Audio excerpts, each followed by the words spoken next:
Assalamualaikum warahmatullahi wabarakatuh. Pada hari ini kita akan belajar mengenai sediaan parenteral, produk-produk parenteral. Nah, sediaan parenteral ini apa? Sediaan parenteral ini merupakan salah satu produk steril, yakni dalam bentuk terbagi-bagi yang bebas dari mikroorganisme hidup. Intinya adalah produk steril itu dia harus bebas dari mikroorganisme hidup. Nah, obat-obat steril itu untuk masuk ke dalam kulit, obat-obat injeksi yang saya maksudnya untuk masuk ke dalam kulit itu melalui berbagai macam bagian pada kulit. Nah, yang lapisan paling luar itu adalah stratum corneum. Ini seharusnya sudah Anda dapatkan waktu pelajaran anatomi dan fisiologi tumbuhan dan hewan ya. Yang paling luar itu ada stratum corneum, kemudian stratum granulosum, kemudian ada stratum spinosum, stratum basal, dan basal membran. Yang paling bawah itu adalah basal membran. Kemudian ada dermis. Dermis itu letaknya di paling bawah. Dermis atau true skin terbentuk oleh jaringan elastis dan serabut kolagen. Nah, jadi kolagennya itu yang di sini. Kemudian ini adalah elastinnya. Kemudian ini adalah hyaluronik asidnya. Kalau hipodermis merupakan jaringan penyambung di bawah kulit yang terdiri dari jaringan ikat longgar yang berisi sel lemak yang berfungsi sebagai bantalan dan cadangan makanan. Rute pemberian parenteral ada berbagai rute, ada IM, intramuskular, intravena, subkutan, dan intradermal. Kemudian kalau di epidermis, disuntikannya di bawah epidermis, di sini adalah intradermal. Kemudian di dermis, ini di dermis ya, di dermis, berarti dia intradermal. Kemudian jika di jaringan di bawah kulit, jaringan di bawah kulit itu adalah subkutan di sini. Kemudian jika jaringan lemak di bawah kulit, jaringan lemak di bawah kulit, ini di sini. Kemudian jika pada otot dan vena, ini ada intravena, ini di venanya, di pembuluh darah vena. Kemudian ototnya itu di bawah epidermis, di bawah dermis, di bawah jaringan di bawah kulit, kemudian di bawah lagi jaringan lemak di bawah kulit. Yang paling dalam ini adalah intramuskular. Silakan Anda perhatikan ya. Kemudian cara pemberian obatnya jika subkutan, disuntikan ke dalam tubuh melalui bagian yang sedikit lemaknya dan masuk ke dalam jaringan di bawah kulit. Volume yang diberikan itu tidak lebih dari 1 mili. Nah, larutan sebaiknya isotonis atau isohidris. Larutan yang sangat menyimpang isotonisnya dapat menimbulkan apa? Dapat menimbulkan rasa nyeri atau nekrosis. Dan absorpsi zat aktifnya itu tidak optimal. Onset of action obat. Onset of action apa? Silakan Anda cari. Itu harusnya ada di mata kuliah farmakologi. Onset of action obat berupa larutan dalam air lebih cepat daripada suspensi jelas. Zat aktif bekerja lebih lambat daripada secara IV, itu jika pemberian secara subkutan, itu jelas. Kemudian absorpsi dapat diperlambat dengan penambahan adrenalin. Contohnya lidokain, adrenalin untuk cabut gigi. Kemudian sebaliknya absorpsi obat dapat dipercepat dengan penambahan hyaluronidase. Suatu enzim, hyaluronidase ini adalah suatu enzim yang memecah mukopolisakarida dari matriks jaringan yang menyebabkan penyebarannya itu dipercepat. Pemberian subkutan dalam jumlah besar dikenal dengan nama hipodermoklis. Kemudian bila ada infeksi maka bahayanya itu lebih besar daripada penyuntikan ke dalam pembuluh darah. Kenapa? Karena pada pemberian SC, mikroba menetap di jaringan dan membentuk abses, membentuk luka. Contohnya sediaan subkutan ada injeksi netral insulin, kemudian ada injeksi fondaparin sodium. Sekarang yang intramuskular. Intramuskular itu disuntikkan ke dalam jaringan otot, umumnya adalah otot pantat dan paha. Sediaan dalam bentuk larutannya lebih cepat diabsorpsi daripada suspensi pembawa air atau minyak. Larutan sebaiknya isotonis, onset bervariasi tergantung dari besar kecilnya partikel, dan sediaan dapat berupa larutan, emulsi, atau suspensi. Kemudian zat aktifnya itu bekerja lambat serta mudah terakumulasi sehingga dapat menimbulkan keracunan. Volume sediaan umumnya 2 mili sampai 20 mili. Dapat disuntikkan ke dalam otot dada, sedangkan volume yang lebih kecil disuntikkan ke dalam otot lain. Contohnya sediaan untuk intramuskular ada injeksi penisilin, kemudian serum antitetanus, dan injeksi vitamin B kompleks. Intramuskular, obat yang berbahaya bila diberikan secara IV, maka akan diberikan secara IM. Respon terhadap obat yang diberikan secara IM intramuskular ini nggak secepat IV, tetapi secara kuantitatif, secara jumlah hasil absorpsi IM intramuskular lebih baik. Bioavailabilitas obat mencapai 80-100%. Larutan obat dalam air ini lebih cepat diabsorpsi daripada bentuk suspensi atau larutan minyak. Molekul kecil langsung diabsorpsi ke dalam kapiler, sedangkan molekul yang besar masuk ke sirkulasi melalui saluran getah benih. Kemudian efek samping pemberian IM, nyeri banget. Peningkatan kreatinin fosfokinase dalam serum sebagai akibat dari trauma, kadang-kadang kerusakan nervus sciatica. Obat-obat tertentu pada pemberian IM tidak terabsorpsi secara sempurna karena terjadi presipitasi yang menyebabkan redisolusi sangat lambat atau terjadinya fagositosis dari partikel obat. Contohnya adalah injeksi ampicillin, phenytoin, chlordiazepam, diazepam, dan digoxin yang pernah di rumah sakit, kemudian dia mendapatkan injeksi yang antibiotik kayak ampicillin, amoxicillin ini dimasukkan ke dalam vena ya, lalu dimasukkan intramuskular lah, karena ini kita bahas intramuskular. Ini ketika obat disuntikkan masuk ke dalam kulit kita itu, aduh, sakitnya itu luar biasa. Kemudian IV, yaitu disuntikkan ke dalam pembuluh darah. Larutan dalam volume kecil di bawah 5 mili. Sebaiknya isotonis dan isohidris, sedangkan volume besar, sediaan untuk volume besar itu harus isotonis dan isohidris. Tidak ada fase absorpsi jelas karena dia langsung terdistribusi. Obat langsung masuk ke vena, onset of action-nya itu cepat, segera. Obat bekerja paling efisien dan bioavailabilitasnya itu adalah 100%. Obat harus berada dalam larutan air bila emulsi lemak partikel minyak tidak boleh lebih besar dari ukuran partikel eritrosit. Sediaan suspensi tidak dianjurkan. Sediaan yang diberikan umumnya adalah sediaan sejati. Kemudian larutan hipertonis disuntikkan secara lambat sehingga sel-sel darah tidak terpengaruh.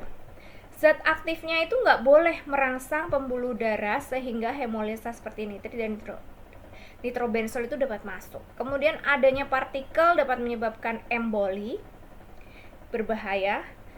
Pada pemberian dengan volume 10 mili atau lebih, sekali suntik itu harus bebas pirogen.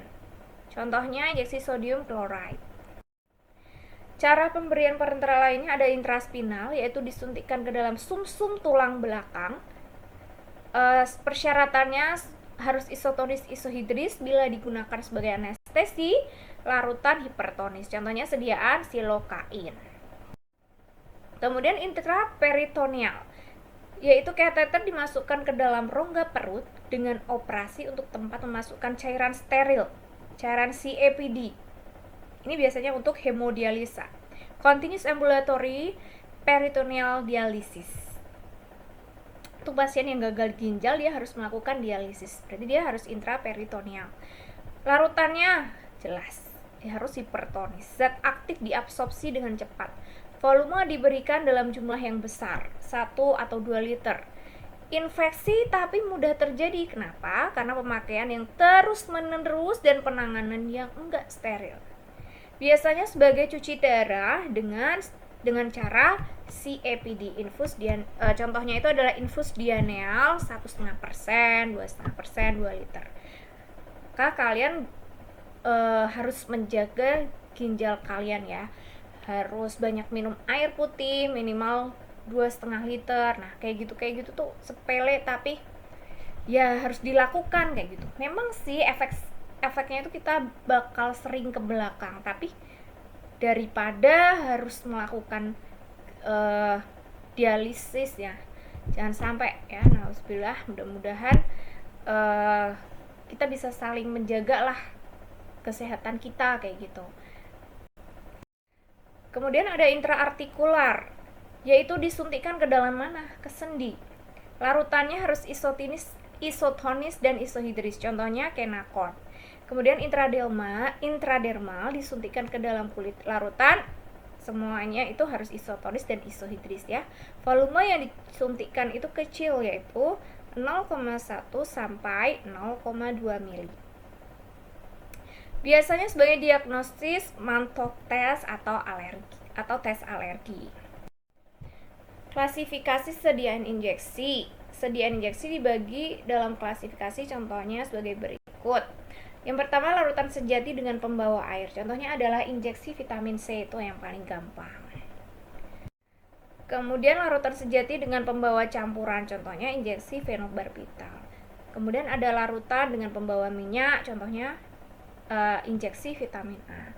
Kemudian ada suspensi steril dengan pembawa air, contohnya kolkalsiferol, vitamin D. Suspensi steril dengan pembawa minyak, contohnya injeksi bismut subsalisilat. Kemudian ada emulsi steril, contohnya infus ivelip, dan serbuk kering yang dilarutkan dengan air. Water for injections merupakan pelarut dan pembawa air untuk obat suntik. Pelarut yang paling sering digunakan dalam obat suntik secara besar-besaran adalah air untuk injeksi atau disebut dengan WFI. Water for injection. Aqua pro injeksi. Persyaratan WFI atau API menurut standar British Pharmacopoeia tidak boleh mengandung antara lain, nggak boleh mengandung total karbon organik, tidak boleh lebih dari 0,5 mg per liter. Kemudian bila 25 ml air untuk injeksi ditambahkan kalsium hidroksida, maka selama 5 menit harus tetap jernih, serta harus bebas pirogen serta memiliki pH 5-7. Penyimpanan air untuk injeksi itu harus disimpan dalam wadah yang tertutup rapat pada temperatur ideal. Mikroba dapat tumbuh. Air untuk obat suntik bertujuan digunakan dalam waktu 24 jam sesudah penampungan. Sterile water for injection adalah air untuk injeksi yang disterilkan, dikemas dengan cara yang sesuai, tidak mengandung bahan antimikroba atau bahan tambahan lainnya. Syaratnya untuk WFI di sini dia harus cairannya jernih, steril, bebas pirogen, tidak berbau, tidak berwarna, tidak berasa, serta tidak mengandung logam-logam berat seperti Cu, Fe, Pb, zat pereduksi lainnya. Kemudian pH harus 5-7 seperti yang tadi sudah saya bilang. Kemudian bacteriostatic water for injection adalah air steril untuk obat suntik yang mengandung 1 atau lebih zat antimikroba yang sesuai. Air dikemas dalam vial tidak lebih dari 30 ml, lalu di etiket harus mencantumkan nama dan perbandingan zat antimikroba yang dikandung. Air digunakan sebagai pembawa steril dalam sediaan obat-obat suntik dengan volume kecil, yaitu kurang dari 5 ml.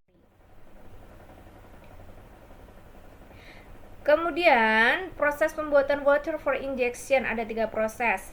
Yang pertama adalah proses persiapan atau pre-treatment untuk mendapatkan WFI, dimulai dari sumber air, sumur atau mata air ditampung dan diendapkan. Kemudian diberi penyaring pasir, diberi klorin sehingga air dapat diminum atau drinking water. Air minum disaring dengan karbon aktif lalu disaring kembali menggunakan filter 5-10 mikron. Proses kedua itu adalah proses final treatment. Biasanya dilakukan reverse osmosis dengan menggunakan chemical softening, yaitu kation dan anion, atau menggunakan twin bed column lalu disaring dengan menggunakan filter 5-10 mikron. Dan seterusnya kemudian didestilasi, dimasukkan ke dalam tangki penampung, lalu disaring lagi dengan filter bakteri. Nah, kemudian proses ketiga adalah sterilisasi dari water for injection dengan menggunakan autoclave sehingga mendapatkan air yang steril. Ini pembuatan BFI atau API pada praktikum nanti. Silahkan Anda baca. Ya, pasti ada pertanyaan bagaimana cara pembuatan aquades bebas CO2. Kemudian ada pelarut dan pembawa bukan air, contohnya itu minyak oleoneutralisata. Setiap farmakope mencantumkan jenis minyak tumbuhan atau minyak nabati yang berbeda. Bisa minyak kacang, minyak zaitun, minyak wijen. Di sini merupakan beberapa jenis minyak yang dapat digunakan sebagai pembawa injeksi.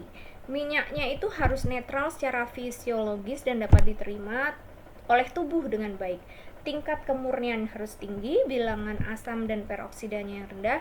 Sebelum memakainya, kita netralkan dulu minyaknya dari asam lemak bebas melalui pengocokan dengan etanol. Obat yang diberikan secara intravena tidak boleh dipakai pelarut minyak. Kenapa? Karena tidak tercampurnya dengan serum darah dan menyebabkan terjadinya emboli paru-paru. Di sini minyak itu hanya untuk intramuskular dan subkutan. Berikut ini yang bukan minyak ya, propilen bukan minyak, parafin bukan minyak. Sebelumnya harus dicampur air agar dapat digunakan sebagai pelarut. Kemudian ada sediaan parenteral volume kecil. Sediaan parenteral volume kecil diartikan sebagai obat steril yang dikemas dalam wadah di bawah 100 ml. Kategorinya produk farmasetikal yang terdiri dari bahan kimia organik dan anorganik dalam larutan, suspensi, emulsi. Kemudian ada produk freeze dried atau serbuk steril. Produk biologi yang disiapkan dari sumber biologi meliputi vaksin, toksoid, dan ekstrak biologi. Zat pendiagnosa seperti media kontras. Kemudian ada produk radiofarmasi, produk gigi sebagai anestetik lokal, ada produk bioteknologi, produk liposom, dan lipid. Setelah diperoleh data preformulasi, maka akan didapat pembawanya itu harus tepat. Dia itu larut dalam air atau larut dalam minyak. Itu Anda harus tahu. Eksipien yang diperlukan meliputi pengawet, komplekson, pengisotonis, antioksidan, dan sebagainya. Kemudian ada wadah dan jenis wadah yang sesuai. Dasar-dasar formulasi. Pertama Anda harus tahu mau disuntikkan, mau rutenya itu mana. IM kah, SC kah, ID kah, atau IV kah. Nah, kalau IV dan intraspinal, Anda berarti pembawanya itu harus dalam bentuk larutan. Artinya apa? Harus air. Kemudian pengaruh pembawa air untuk injeksi banyak dipakai sebagai pelarut sediaan parenteral, maka air untuk keperluan tersebut harus dibuat segar. Nah, airnya itu tadi yang saya bilang adalah air water for injection. Untuk zat yang sukar larut dalam air dapat digunakan pembawa minyak atau ditambahkan zat peningkat kelarutan atau dengan menggunakan pelarut campur. Sekarang pengaruh eksipien. Yang pertama, zat pendapar. Perubahan pH sediaan dapat terjadi karena reaksi penguraian zat, pengaruh wadah gelas atau plastik, dan pengaruh gas, serta tekanan terhadap zat yang berkhasiat sehingga diperlukan pendapar yang dapat mempertahankan pH sediaan. pH yang baik adalah kapasitas dapar yang dimilikinya memungkinkan penyimpanan lama dan di darah dapat menyesuaikan diri, serta pH ideal itu adalah 7,4 sesuai dengan pH darah. Jika pH lebih dari 9 akan menimbulkan nekrosis. Bila pH kurang dari 3 sangat sakit waktu disuntik. Kemudian perlu penambahan antioksidan. Pengaruhnya zat khasiat dapat terurai akibat oksidasi, sehingga untuk mengatasinya dapat ditambahkan suatu antioksidan, yaitu zat yang mempunyai potensial oksidasi lebih rendah dari zat khasiat. Kemudian pengaruh penambahan antimikroba. Antimikroba itu perlu ditambahkan untuk sediaan parenteral yang dipakai berkali-kali. Kadang ditambahkan pada dosis tunggal yang tidak ada sterilisasi akhirnya. Kemudian pengaruh tonisitas. Definisi isotonis adalah larutan parenteral yang mempunyai tekanan osmosis. Tekanan osmosisnya ini sama dengan plasma darah. Bila larutan parenteral mempunyai tekanan osmosis lebih rendah dari plasma darah disebut hipotonis, sedangkan bila tekanan osmosisnya lebih tinggi dari plasma darah disebut dengan hipertonis. Untuk mengurangi kerusakan jaringan dan iritasi serta mencegah hemolisa, maka sediaan parenteral sebaiknya harus isotonis. Sediaan yang isotonis ini tidak selalu dapat dicapai, mengingat kadang-kadang diperlukan zat khasiat dengan dosis yang tinggi untuk mendapatkan efek farmakologi, sehingga isotonisnya itu terlampaui. Artinya adalah larutannya itu sedikit hipertonis. Terima kasih. Untuk pertemuan selanjutnya kita akan belajar mengenai perhitungan isotonis dan osmolaritas. Di situ setelah Anda melihat penjelasan tentang perhitungan isotonis dan osmolaritas, nanti ada tugas yang harus Anda kerjakan secara individu, itu nanti di minggu depan. Terima kasih, semoga bermanfaat. Wassalamualaikum warahmatullahi wabarakatuh.